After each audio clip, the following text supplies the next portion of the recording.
Chapter का नाम है इम्प्रूवमेंट इन फूड रिसोर्सेज। हम लोग इस चैप्टर के अंदर फूड के बारे में पढ़ रहे हैं। बेसिकली चैप्टर का नाम है कि खाने को कैसे, खाने के जो रिसोर्सेज हैं जहाँ से हम लोगों को खाना मिलता है उसको कैसे इम्प्रूव किया जाएगा।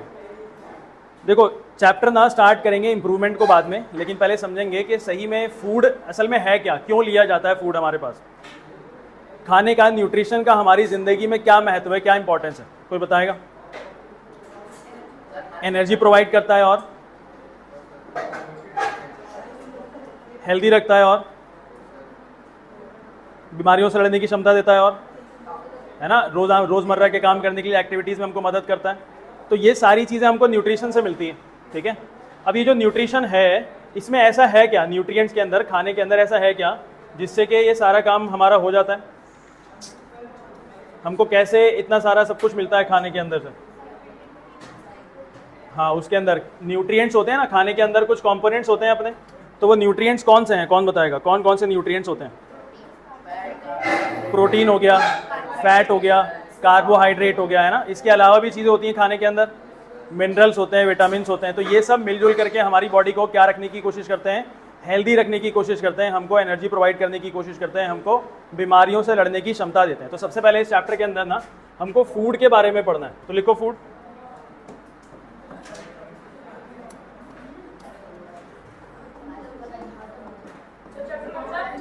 Improvement in food resources, chapter का नाम है इम्प्रूवमेंट इन फूड रिसोर्सेज, ठीक है। अब ये जो फूड है बेटा, ये हमको सरवाइव करने के लिए हेल्प करता है। अगर हम लोग विदाउट फूड सरवाइव करना चाहें तो शायद मुश्किल है, ठीक है। तो बेसिकली फूड सारे लिविंग ऑर्गेनिजम्स को सरवाइव करने में हेल्प करता है, या सिर्फ इंसानों की बात कर रहे हैं यहाँ पे, सारे। तो फूड क्या करता है बेटा, हेल्प इन सर्वाइविंग, ठीक है, हेल्प इन सर्वाइविंग, या फिर आप सर्वाइवल भी लिख सकते हैं, हेल्प इन सर्वाइविंग, ठीक है। जिंदा रहने में, जिंदगी को चलाते रहने में हमको हेल्प करता है। अब खाने के अंदर ऐसा क्या होता है कि ये हमको हेल्प करता है, कंटेन्स, बताओ क्या कंटेन करता है ये अपने अंदर, न्यूट्रिएंट्स, कंटेन्स न्यूट्रिएंट्स। और कौन कौन से न्यूट्रिएंट्स हैं, नाम बताइए। प्रोटीन्स, मैं शॉर्ट में लिख रहा हूँ, आप अपने आप लिख सकते हैं क्योंकि सबको रटा हुआ है ना। प्रोटीन हो गया, कार्बोहाइड्रेट हो गया, फैट हो गया, विटामिन हो गए, मिनरल्स हो गए, ये सब हमको क्या करते हैं, हेल्दी रखते हैं, एक्टिविटी करने के लिए एनर्जी प्रोवाइड करते हैं, बीमारियों से लड़ने की क्षमता प्रोवाइड करते हैं हम, ठीक है, ग्रो करने में हमको हेल्प करते हैं। तो अब आगे यही बातें लिखनी है आपको कि help us in development and growth,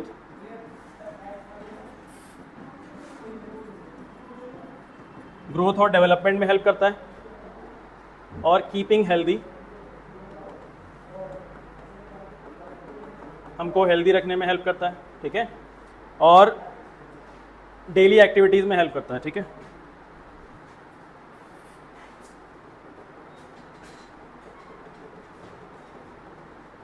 daily activities में हमको हेल्प करता है, ठीक है जी।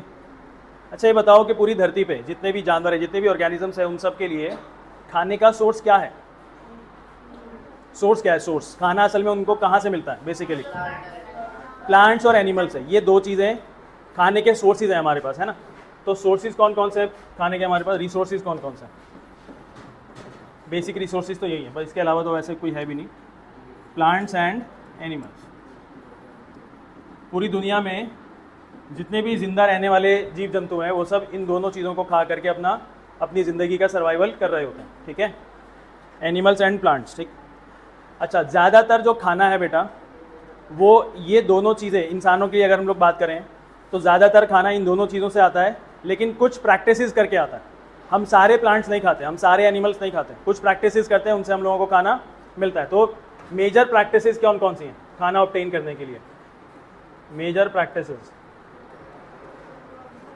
बिल्कुल, टू ऑब्टेन फूड। तो मेजर प्रैक्टिसेस पहला कौन सा है बेटा, एग्रीकल्चर। हालांकि इसके अंदर ही दोनों चीज़ें आ गई, लेकिन कोई बात नहीं, एग्रीकल्चर। और दूसरा कौन सा है, एनिमल हस्बेंड्री, ठीक है। तो अगर हम लोगों को बोला जाए कि इस चैप्टर के अंदर हमको पूरा का पूरा यही दोनों टॉपिक्स पढ़ने हैं तो गलत नहीं होगा, ठीक है। इस चैप्टर के अंदर हमको ना बेसिक एग्रीकल्चर पढ़ना है और क्या पढ़ना है, एनिमल हस्बेंड्री पढ़ना है, क्योंकि यही दोनों ऐसे प्रैक्टिसेस हैं जिसके ज़रिए से पूरी दुनिया में रहने वाले इंसानों के लिए खाने को प्रोडक्शन करने के लिए हेल्प मिलती है। ठीक, एग्रीकल्चर और एनिमल हस्बेंड्री, इतना लिख लो फूड के बारे में, फिर हम लोग टॉपिक स्टार्ट करेंगे।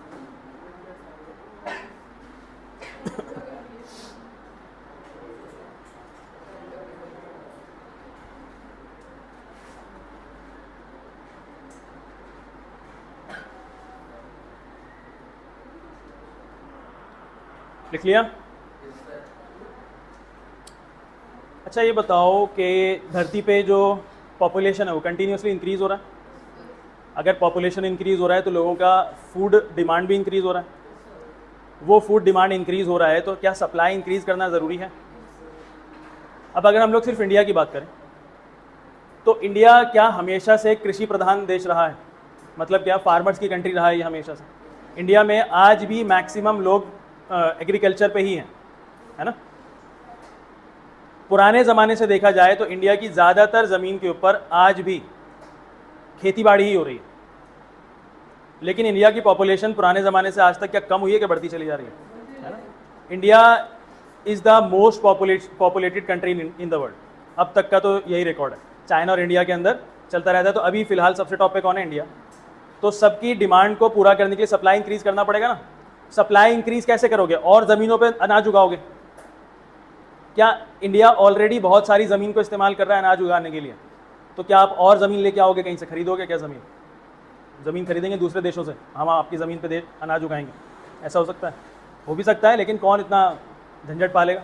इससे अच्छा है हम कुछ नई टेक्निक्स का इन्वेंशन करें, कुछ नई टेक्निक्स को जो है ईजाद करें कि जितनी ज़मीन है उसी के ऊपर ज़्यादा से ज़्यादा प्रोडक्शन होने लगे। समझ में आ रही है बात? इसको कहते हैं एफिशिएंट प्रोडक्शन। क्योंकि इंडिया ऑलरेडी ना डेंसली कल्टीवेटेड है, मतलब कि बहुत ज़्यादा ज़मीन पे पहले से ही अनाज उग चुका है। बहुत ज़्यादा ज़मीन हम लोग इस्तेमाल नहीं कर सकते, हाँ कर सकते हैं, लेकिन इतना ज़्यादा नहीं है कि हमारी डिमांड को पूरी कर दी जाए। इंडिया जब पहले से ही इतना ज़्यादा कल्टीवेटेड है, इतना ज़्यादा ज़मीन इस्तेमाल की गई है उसके अंदर, तो अब हम लोग और ज़मीन कैसे इस्तेमाल करेंगे? क्योंकि पॉपुलेशन भी इंक्रीज़ करनी है, लोगों को भी तो सेटल करना है। तो हम क्या करेंगे कि उसी ज़मीन पे ना कुछ जुगाड़ करके, कुछ टेक्निक्स लगा करके, जिस ज़मीन पे अनाज उग रहा है उसी ज़मीन पे हम और ज़्यादा अनाज उगाने की कोशिश करेंगे। समझ में आ रही है बात? तो लिखो इसके आगे।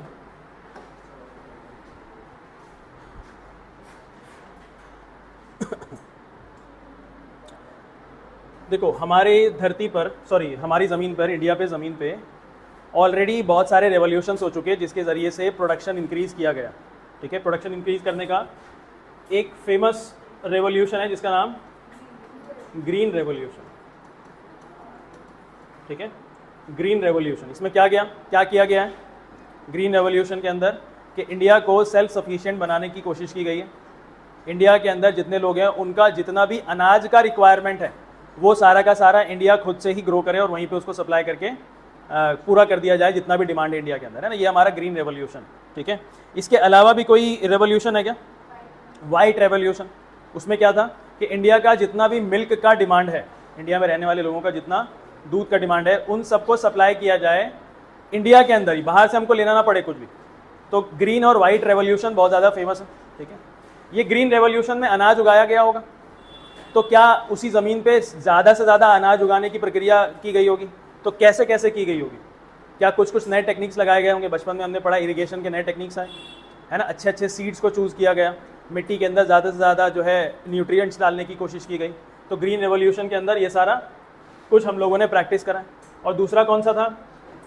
White revolution. वाइट रेवोल्यूशन में अभी हमने बताया कि मिल्क का जितना डिमांड है उसको पूरा करने की कोशिश की गई।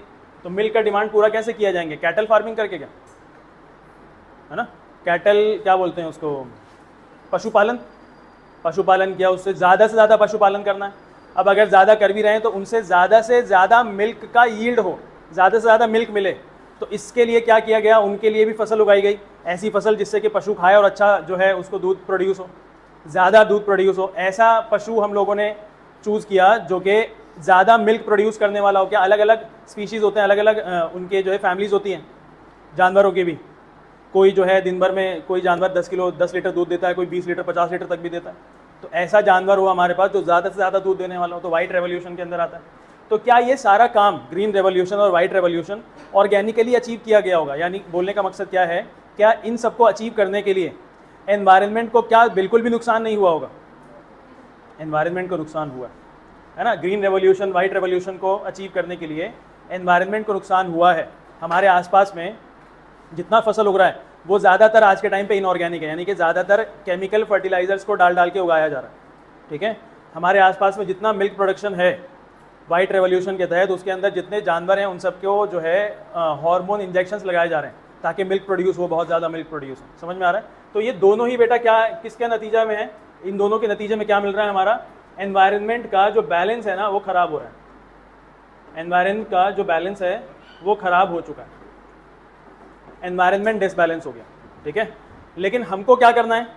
हमको ऐसी प्रैक्टिसेस को अप्रोच करना है कि ग्रीन रेवोल्यूशन जैसा अनाज भी उगे, वाइट रेवोल्यूशन जैसा मिल्क भी प्रोड्यूस हो, लेकिन मेरा एनवायरनमेंट को नुकसान कम से कम हो। आप ऐसा नहीं कर सकते कि बिल्कुल ना हो। हाँ, आगे जा करके कुछ अचीव कर लो आप कि बिल्कुल भी एनवायरनमेंट को नुकसान ना हो, लेकिन अभी फिलहाल के लिए हम ये कोशिश करेंगे कि मेरे एनवायरनमेंट को कम से कम नुकसान हो, ऐसा कुछ करा जाए, ठीक है। तो इतना लिखो, फिर एक एक लाइन इसके अंदर से लिखवाएंगे हम लोग।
ठीक है, किस तरीके से एनवायरनमेंट को हार्म हो रहा है कि सॉइल का ओवर यूज़ हो रहा है। सॉइल को हम लोग अननेसेसरी बहुत सारा ओवर यूज़ कर रहे हैं, तो क्या सॉइल का जो फर्टिलिटी है वो जल्दी ख़त्म हो जाएगा? है ना। पॉल्यूशन ऑफ वाटर हो रहा है, जितना ज़्यादा आप फर्टिलाइज़र यूज़ कर रहे हैं उतना ज़्यादा वो मिट्टी के अंदर एब्जॉर्ब होगा, पानी के अंदर एब्जॉर्ब होता चला जाएगा वो। तो पॉल्यूशन ऑफ वाटर हो रहा है, क्यों? क्योंकि केमिकल फर्टिलाइजर्स आप लोग इस्तेमाल कर रहे हैं। हमको इन सब से बचते हुए sustainable efficient farming, efficient agriculture करना है, ठीक है।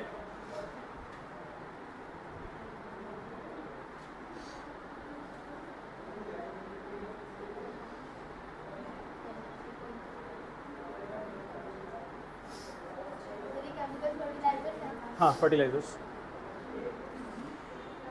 केमिकल फर्टिलाइजर्स हो गया। चलिए, यहाँ तक हमारा सबका हो चुका है। अब आगे की थोड़ी कहानी सुनो। अब आगे की कहानी बेटा, मान लो कि हम लोगों ने ऐसा प्रैक्टिस अचीव कर लिया जिससे कि एनवायरनमेंट को नुकसान भी नहीं हो रहा। ऐसा प्रैक्टिस अचीव कर लिया जिससे एनवायरनमेंट को नुकसान नहीं हो रहा। हम लोग किसी भी रिसोर्स को पॉल्यूट नहीं कर रहे, वाटर को, सॉइल को, एयर को पॉल्यूशन नहीं हो रहा वहाँ पे। हम लोग केमिकल फर्टिलाइजर्स भी यूज़ नहीं कर रहे, और हम लोगों ने प्रोडक्शन अचीव कर लिया बहुत सारा, और इंडिया की जितनी जनता है उन सबको हम लोग सप्लाई भी कर सकते हैं। लेकिन फिर भी हमारे देश में मेल न्यूट्रिशन की जो समस्या है ना वो ख़त्म नहीं होगी। क्यों ऐसा होता है? मान लो कि हमने बहुत ज़्यादा प्रोडक्शन कर लिया, प्रोडक्शन करने के बाद हमने उनको जो है 1-1, 2-2 साल के लिए गोदाम के अंदर स्टोर भी कर लिया। तो क्या सिर्फ ये करने से इंडिया की जो डिमांड है, मेल न्यूट्रिशन जो हो रहा है, उन सबको से हमको छुटकारा मिल जाएगा? जितना ज़्यादा आप एडवांस टेक्निक्स पे जाओगे उतना ज़्यादा खर्चा बढ़े, है ना। खर्चा बढ़ा, अब जब खर्चा बढ़ा तो 1 किलो गेहूं का रेट अगर 15 रुपये 20 रुपये आज के ज़माने में, तो फिर अगर आपने ऐसी टेक्निक्स को इस्तेमाल करके गेहूं उगाया तो खर्चा बढ़ेगा। और जो है ट्रेडर है, जो भी मैन्युफैक्चर, जो भी प्रोड्यूसर है, वो चाहेगा भाई मैं तो खर्चा निकालूँ। तो अब गेहूँ क्या बेचेगा भाई? 100 रुपये किलो लाओ। अब इंडिया के अंदर 100 रुपये किलो गेहूँ कौन खरीदेगा बताओ? समझ में आ रही है बात? तो सिर्फ प्रोडक्शन इंक्रीज नहीं करना, हमको ये भी ध्यान में रखना है कि जो खाना उग रहा है ना वो ज़्यादातर जनता तक आसानी से पहुंच जाए, उनकी जेब में पैसा भी होना चाहिए, और जो खाना आप उगा रहे हैं वहाँ पहुँचा रहे हैं वो अफोर्डेबल भी होना चाहिए। समझ में आ रही है बात? सिर्फ ज़्यादा प्रोडक्शन करने से काम नहीं बनेगा, चीज़ अफोर्डेबल होनी चाहिए, लोगों के रीच में होना चाहिए, है ना। ऐसा ना हो कि बहुत ज़्यादा प्रोड्यूस करके हमने रख दिया और फिर सिर्फ वो जो है एक क्रीम लेयर होती है ना देश की, जो सिर्फ पैसे वाले होते हैं, फिर वो इस्तेमाल कर रहे हैं, तो इससे कोई फ़ायदा होगा नहीं। ठीक है, सबको पहुंचना चाहिए। तो लिखो नेक्स्ट इसका,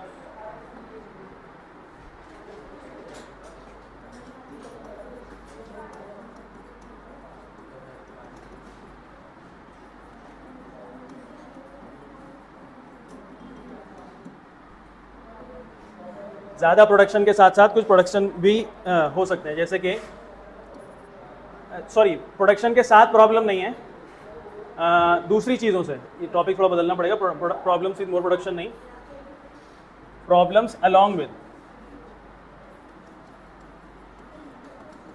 कुछ प्रॉब्लम्स मोर प्रोडक्शन के साथ साथ, प्रोडक्शन तो कर रहे हैं हम लोग ज़्यादा, लेकिन इसके साथ साथ कुछ प्रॉब्लम्स है जो कि नहीं सुधर रही, जैसे कि हंगर हो गया, है ना, जैसे कि मैल न्यूट्रिशन हो गया। ठीक है, हंगर है, मैल न्यूट्रिशन है, इन सब से भी हम लोगों को टैकल करना है। क्यों ऐसा होगा, क्यों ऐसा हो रहा है बताओ? प्रोडक्शन ज़्यादा करने के बावजूद ऐसा क्यों हो रहा है? क्योंकि लोगों के पास पैसा नहीं है, जो आप सामान उगा रहे हो वो अफोर्डेबल नहीं है। तो ऐसा क्यों हो रहा है? Because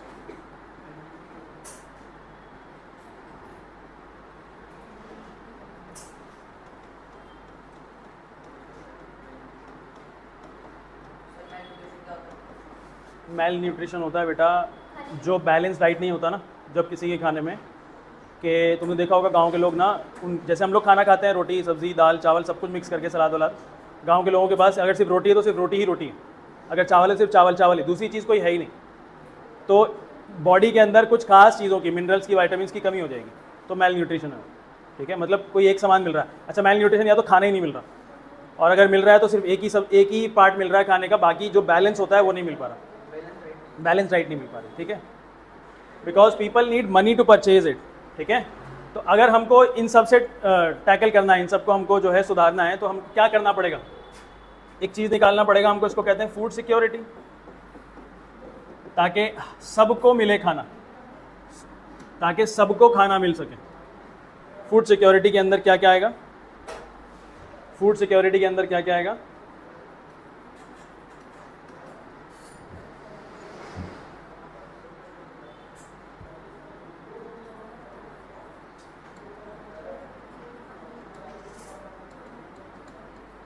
food is available in the market. ठीक है, वो खाना मार्केट के अंदर अवेलेबल होना चाहिए, तभी तो लोग खरीदेंगे, और मार्केट के अंदर अवेलेबल होने के साथ साथ लोगों के लिए अफोर्डेबल भी होना चाहिए।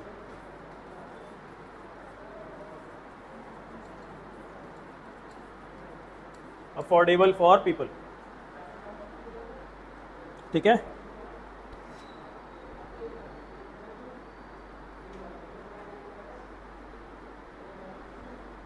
Affordable for people. ठीक है, अब मान लो कि इन दो फूड सिक्योरिटीज़ के जो मेजर्स हैं इनको आपको अचीव करना है, कैसे भी करके आपको आपके देश के लिए जो हंगर है, मैल न्यूट्रिशन है, उसको ख़त्म करना है।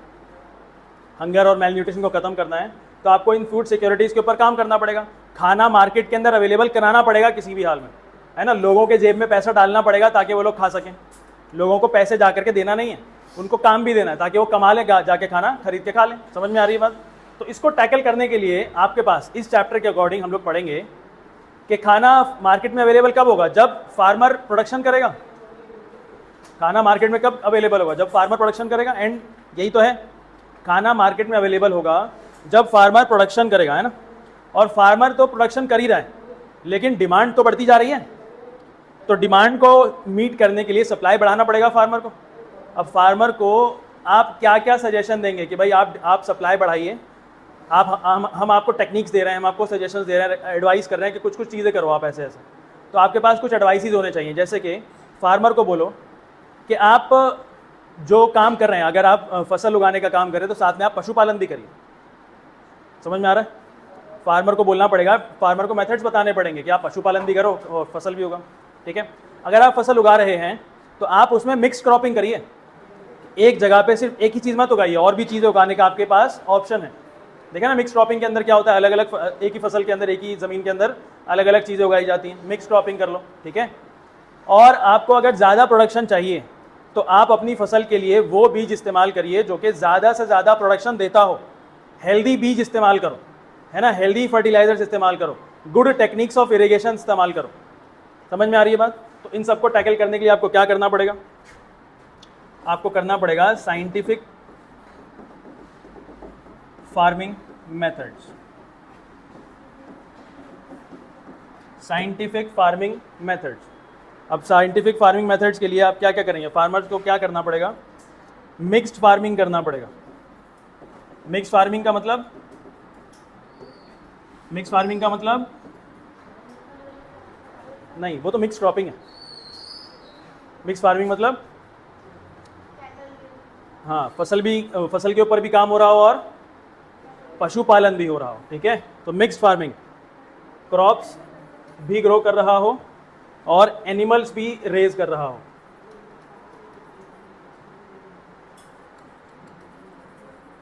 ठीक है। और कौन सा मेथड आप बता सकते हैं उसको, और आप बता दीजिए कि आप इंटरक्रॉपिंग करिए। इंटरक्रॉपिंग मतलब, इंटरक्रॉपिंग मतलब अयूब का है, इंटरक्रॉपिंग मतलब अपनी ज़मीन पे दो या दो से ज़्यादा चीज़ों को उगाना, ठीक है। ग्रोइंग टू और मोर क्रॉप्स, ठीक है, कोई दिक्कत। और क्या बता सकते हैं आप कि अगर आप फार्मिंग कर रहे हैं, अगर आप पशुपालन कर रहे हैं तो इसके साथ आप और भी चीज़ें कर सकते हैं, जैसे कि बी कीपिंग कर लो, मधुमक्खी पालन कर लो, ठीक है, या फिर आप पोल्ट्री फार्मिंग कर लो। समझ में आ रहा है पोल्ट्री फार्मिंग किसको कहते हैं? या फिर आप कैटल फार्मिंग कर लो, पशुपालन हमने पहले बता ही दिया इसको, है ना। और क्या हो सकता है, फिशरी कर लो, फिशरीज पता है, मछली पालन कर लो। ये सब खाने का सोर्स है। तो इनको आप क्या बताएंगे नेक्स्ट स्टेप में, आखिरी लिख लो, integrated farming. Integrated farming, integrated farming के अंदर क्या क्या आएगा,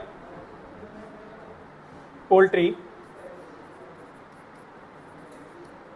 और क्या था, फिशरीज,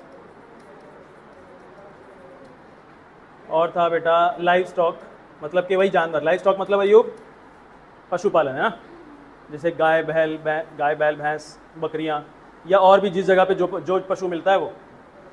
और क्या हो जाएगा इसके साथ बेटा, बी कीपिंग हो जाएगा, मधुमक्खी पालन, ठीक है। इनको बताना पड़ेगा कि भाई आप इंटीग्रेटेड फार्मिंग करिए जिससे कि प्रोडक्शन ऑफ फूड इंक्रीज़ हो सके, बहुत ज़्यादा इंक्रीज़ हो सके। क्या आज के ज़माने में ये जो है क्या नाम, डिमांड ऑफ फूड मीट कर पा रहे हैं हम लोग सप्लाई से? कर रहे हैं बेटा, कर रहे हैं, बहुत हद तक कर रहे हैं, लेकिन एनवायरनमेंट को हार्म भी बहुत हो रहा है, क्योंकि ज़्यादा से ज़्यादा क्या इस्तेमाल किया जा रहा है, केमिकल फर्टिलाइजर्स, है ना। सबका बैलेंस बना करके कोशिश करता है कि भाई किसी तरीके से बैलेंस बना रहे हैं, ठीक है। युग बैलेंस बना रहे हो तुम भी? बैलेंस तो नहीं बना रहे? इधर सुनो, मुझे पेन बाहर निकालो मुझसे। हो गया यहाँ तक? कोई डाउट है किसी को यहाँ पे अभी? नहीं। चलिए टॉपिक लिखिए अब।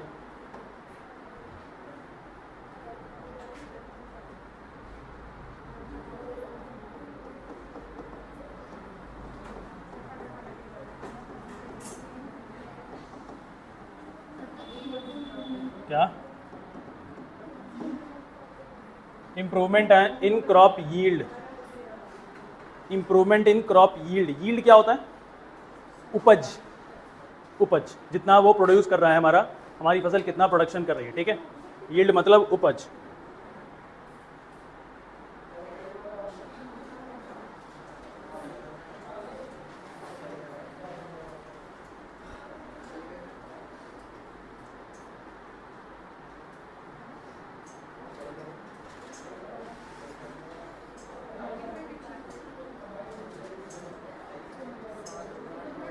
अच्छा, नेक्स्ट क्लास में ना मेरे को याद दिलाना, मैं इस चैप्टर का ना आपको बनाऊंगा एक जो है फ्लो चार्ट बनाएंगे इस चैप्टर का पहले, ठीक है।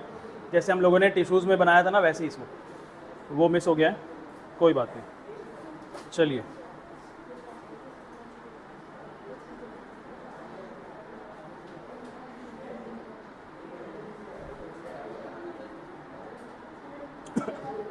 चलो, इम्प्रूवमेंट इन क्रॉप यील्ड, किस तरीके से हम लोग इम्प्रूव करेंगे अपने फसल में उपज को, ठीक है।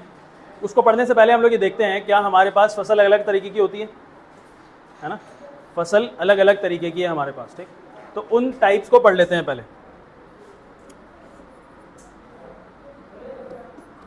Types of crops, types of crops. पहला टाइप देखो, पहला टाइप है हमारे पास सीरियल्स का। पहला टाइप है हमारे पास सीरियल्स का। क्या होते हैं सीरियल्स? दाना, है ना, दाना, ग्रेन भी बोल सकते हैं आप इसको, ग्रेन ही होता है वैसे तो हर तरीके का दाना। ये जो है सीरियल्स हैं, ये वो दाना है जो हमको न्यूट्रिएंट के नाम पे ना ज़्यादा से ज़्यादा कार्बोहाइड्रेट प्रोवाइड करता है। खाने के अंदर 5 चीज़ें होती है ना बेसिक, 3 चीज़ें होती है बेसिक, कौन कौन सी? प्रोटीन, कार्बोहाइड्रेट और फैट। तो सीरियल्स वो खाना है, वो दाना है जो हमको खाने के नाम पे ज़्यादा से ज़्यादा क्या प्रोवाइड करेगा?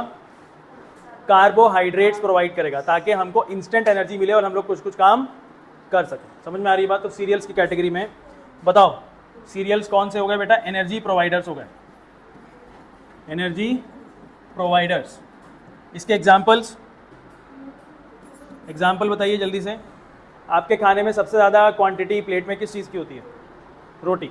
तो वो कहाँ से आ रहा है? और इसके अलावा चावल, तो वो क्या है? राइस लिख दें क्या? इसके अलावा हम लोग तो रोटी चावल वाले लोग हैं ना, लेकिन पूरी दुनिया के अंदर ये रोटी चावल जो है अलग अलग तरीके के दाने भी खाए जाते हैं। वीट मतलब गेहूँ। तो और क्या खाया जाता है पूरी दुनिया में सीरियल्स के नाम पे? कॉर्नफ्लेक्स सुना है? कॉर्नफ्लेक्स। तो वो कॉर्नफ्लेक्स किस चीज़ का बना है? भुट्टे का, है ना। तो मेज़, पूरी दुनिया में सीरियल्स के नाम पे कॉर्नफ्लेक्स खाया जा रहा है। और क्या होता है बेटा? कुछ ये बताएगा अयूब, ये बहुत खाता है, जल्दी बताओ। हाँ, ज्वार हो गया, जौ हो गया, बहुत सारी चीज़ें हैं। अब इतने नहीं लिख रहा मैं, अब अपने नाम लिख के ख़त्म करिए।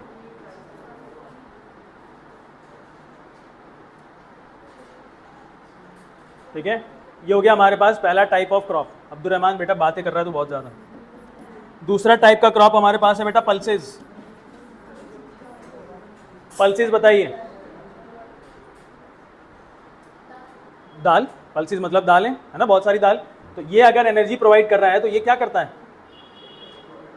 प्रोटीन मतलब, अच्छा यहाँ आपने नहीं लिखा, यहाँ ब्रैकेट में लिख लो कार्बोहाइड्रेट्स, ठीक है।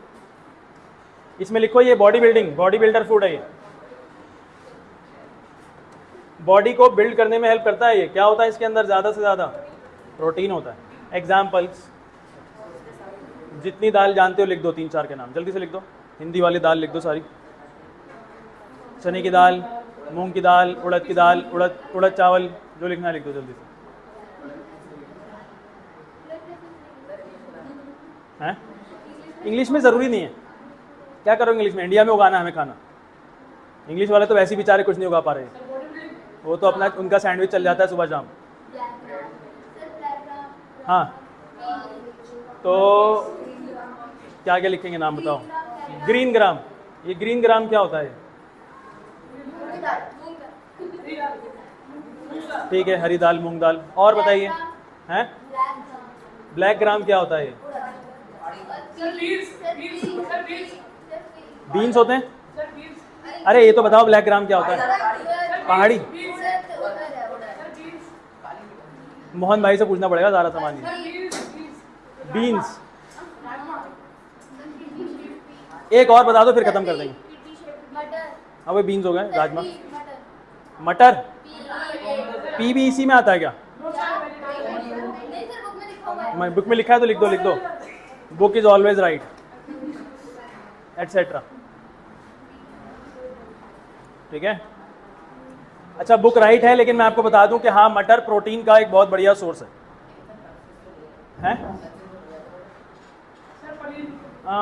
लेकिन हाँ आता है, पल्सेस के अंदर ही लिखा हुआ है, इसकी कैटेगरी में पल्सेस में लिखा हुआ है। ठीक है, तुम मटर ना मोहन की दुकान से खरीद सकते हो, सब्जी के तौर पे तो मिलता ही है, लेकिन मोहन की दुकान से सब्जी थोड़ी मिल रही है, दाने मिल रहे हैं। आप जाके मोहन से बोलो मटर चाहिए आपको, येलो कलर का मटर जो है तोल के दे देगा 1 किलो। ठीक है, चलिए, और तीसरी कैटेगरी कौन सी होगी अब? ठीक है, कोई बात नहीं। हाँ, अब फैट किससे मिलेगा? हो गया बेटा।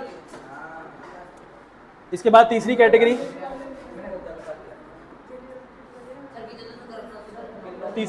है बेटा ऑयल सीड्स। ओए बोलो नहीं बिल्कुल भी। ऑयल सीड्स, ऐसे दाने उगाना जिनको पीस के ना तेल निकाला जाता है उनको, ऑयल सीड्स। ठीक है, ये क्या प्रोवाइड कर रहा है? ये भी बेटा हमको एनर्जी प्रोवाइड करता है।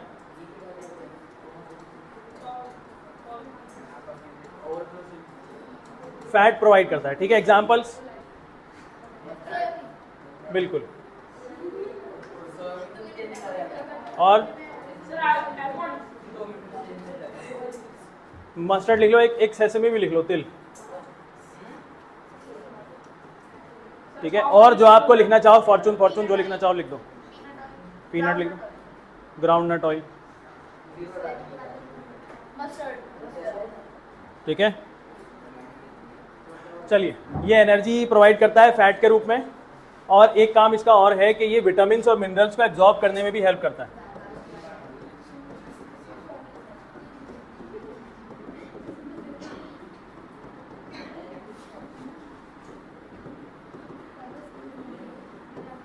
Help in absorbing vitamins and minerals. ठीक है, ये हमारे पास बेटा 4 तरीके के खाने हो चुके हैं, 4 तरीके के टाइप ऑफ, सॉरी 3 तरीके के टाइप ऑफ क्रॉप हो चुके हैं। चौथा और कौन सा उगाया जाता है बेटा फार्मर? और क्या उगाता है? क्या वेजिटेबल्स उगाता है? क्या फ्रूट्स उगाता है? क्या स्पाइसेस उगाता है? वेजिटेबल्स, फ्रूट्स, स्पाइसेस, ये सब उगाता है फार्मर, है ना? तो इनसे हमको क्या मिलता है? मिनरल्स और फाइबर्स और प्रोटीन मिलता है बहुत कम अमाउंट में, विटामिन मिलता है। ठीक है, तो प्रोवाइड मिनरल्स, विटामिन्स, फाइबर्स, है ना, एट्सेट्रा। और बहुत सारा शुगर भी मिलता है अगर फ्रूट्स खा रहे हैं तो, अननेसेसरी बहुत सारा शुगर। ठीक है, और बहुत कम अमाउंट में प्रोटीन और फैट भी मिलता है, बहुत ही कम अमाउंट में। चलिए, इसका फंक्शन क्या है बच्चे? इसके एग्जाम्पल तो मत लिखना, तुम तो लिख दो कम से कम 100 एग्जाम्पल मत लिखना, है ना। इसका फंक्शन क्या है, ये हमें क्या हेल्प कर रहा है? फ्रूट, वेजिटेबल, स्पाइसेस क्या हेल्प करते हैं?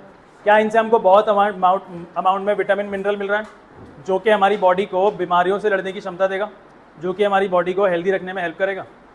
समझ में आ रहा है? विटामिन मिनरल्स का बेसिक काम ही क्या है? हमारी बॉडी की इम्यूनिटी को इंप्रूव करना, ताकि बीमारियों से लड़ने की क्षमता मिलती रहे हमें। ठीक है, तो लिख लो नीचे।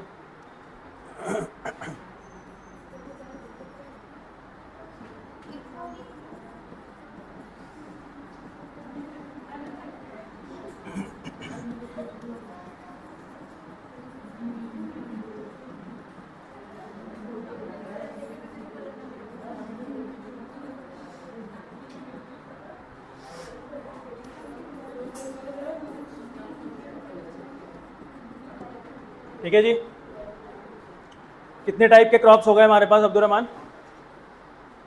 नाम?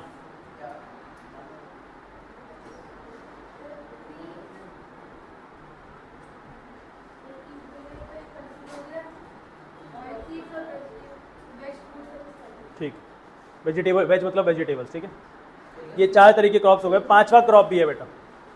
ये सब तो वो है जिसको, जो कि उगा करके इंसान खाता है, लेकिन हमारे साथ, इंसानों के साथ ऐसे बहुत सारे जानवर हैं जो इंसान पालता है, तो उनको भी तो खाने का जो है हमको इंतज़ाम करना पड़ेगा। तो उनके खाने के लिए हम लोगों ने जुगाड़ बनाया है, और वो कौन सा है बेटा? Fodder crops. फॉडर क्रॉप्स तो मैं पशु की बात कर रहा हूँ।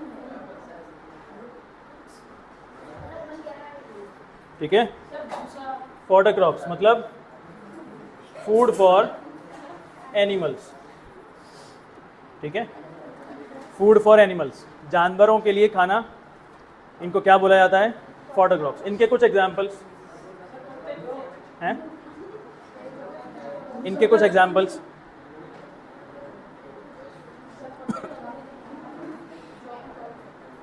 बोलो बोलो। ओट्स, है ना, ओट्स। इनके नाम जो लिख रहा हूं ना, एज इट इज याद कर लेना। ठीक है, एक है बेटा बरसीम, बरसीम पता नहीं क्या है ये, बस है, याद कर लो। अरे वो जो भूसा है ना, भूसा जिसको तुम बोल रहे हो, ये वही है, ठीक है। चोकर देखा है ना कि जब गाय को या भैंस को खाना खिलाते हैं सब कुछ मिक्स करके खिलाते हैं, तो वो सब मिक्स करके खिलाया जाता है, उन सब के अंदर ये सब चीज़ें होती हैं। एक का नाम है बेटा सूडान ग्रास, पता नहीं क्या है, वही भूसा है, भूसा है, ठीक है। चलिए, ये 5 तरीके के अब्दुर्रहमान हमारे पास क्रॉप्स हो चुके हैं। तुम्हारे कितने हो गए दिखाओ, कब लिखोगे? कल लिखोगे? जल्दी लिखो फिर।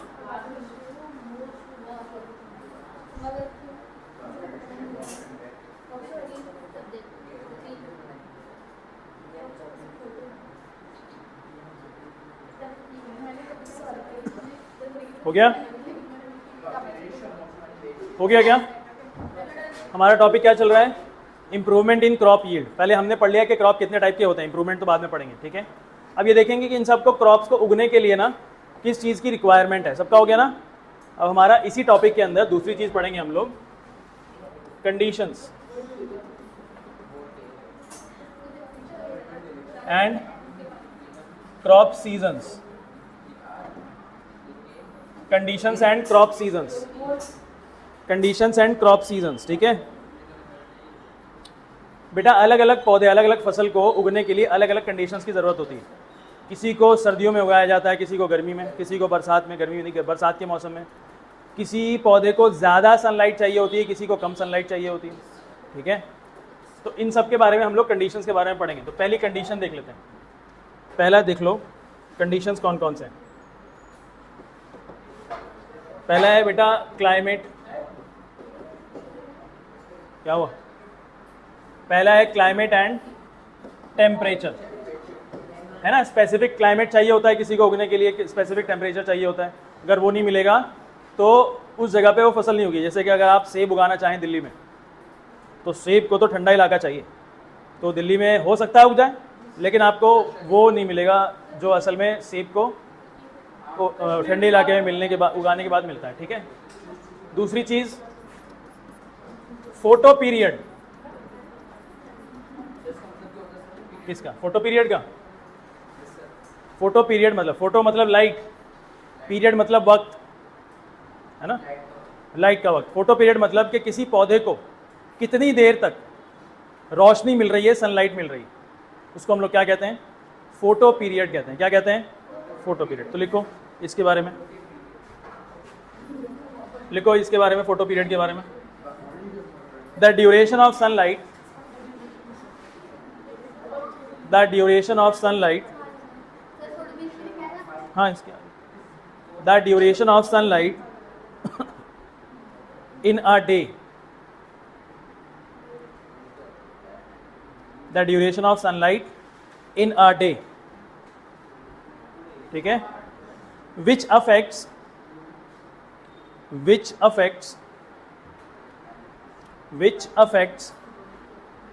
plant growth, which affects plant growth and flowering, which affects plant growth and flowering, ठीक है। ये होता है फोटो पीरियड। क्यों ज़रूरी है प्लांट्स के लिए फोटो पीरियड? क्योंकि सूरज की रोशनी से तो खाना बनाएंगे, प्रोसेस का नाम फोटोसिंथेसिस करेंगे, ठीक है। इतना लिखने की ज़रूरत नहीं है, आपको पता है फोटोसिंथेसिस करता है प्लांट। अच्छा, कुछ क्रॉप सीजन्स के बारे में पढ़ लेते हैं। तीसरी चीज़ इसमें पढ़ लो बेटा, खारिफ सीजन, खारिफ क्रॉप्स, बताओ कौन से होते हैं ये? जो रेनी सीजन क्रॉप्स भी कहते हैं इनको, ठीक है।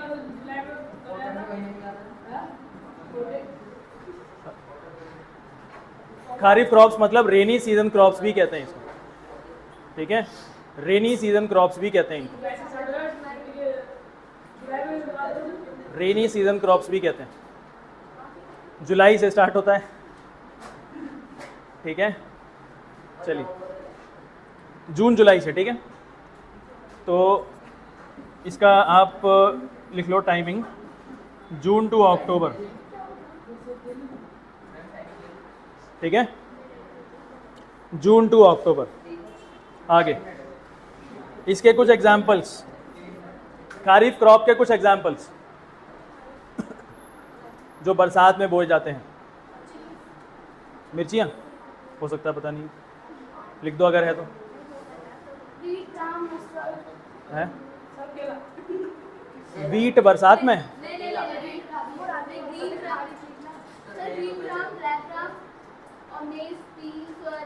देखो चावल है ना, चावल को बरसात रेनी सीजन में बोया जाता है, ठीक है। चावल की फसल को कहते हैं हम लोग पैडी। ब्रैकेट में लिख लेना राइस, ब्रैकेट पेडिग्री। पेडिग्री खा रहा है, वाह, ऐसा लग भी, तुम दोनों चबा भी रहे हो कुछ, पेडिग्री चबा रहे हो क्या?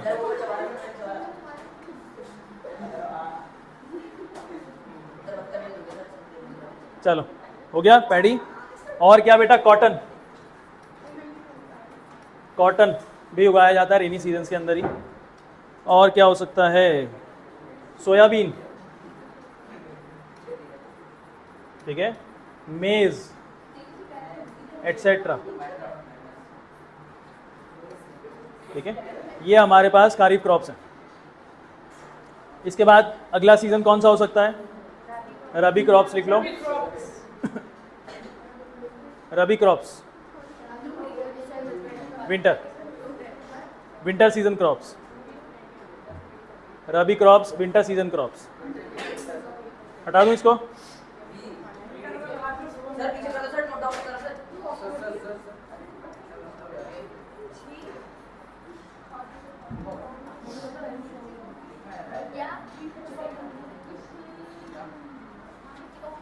विंटर सीजन क्रॉप्स, ठीक है। इनको कब से इनका जो है कौन कौन से टाइम में इनको उगाया जाता है? फ्रॉम नवंबर टू मार्च और अप्रैल में इसको हार्वेस्ट कर लिया जाता है, ठीक है। अप्रैल कर दो इसको। एग्जाम्पल, ठीक है, गेहूँ, वीट हो गया, मस्टर्ड हो गया, ठीक है, पी हो गया, और बोलो, चना, मस्टर्ड तो वो होता है सरसों, और ग्राम,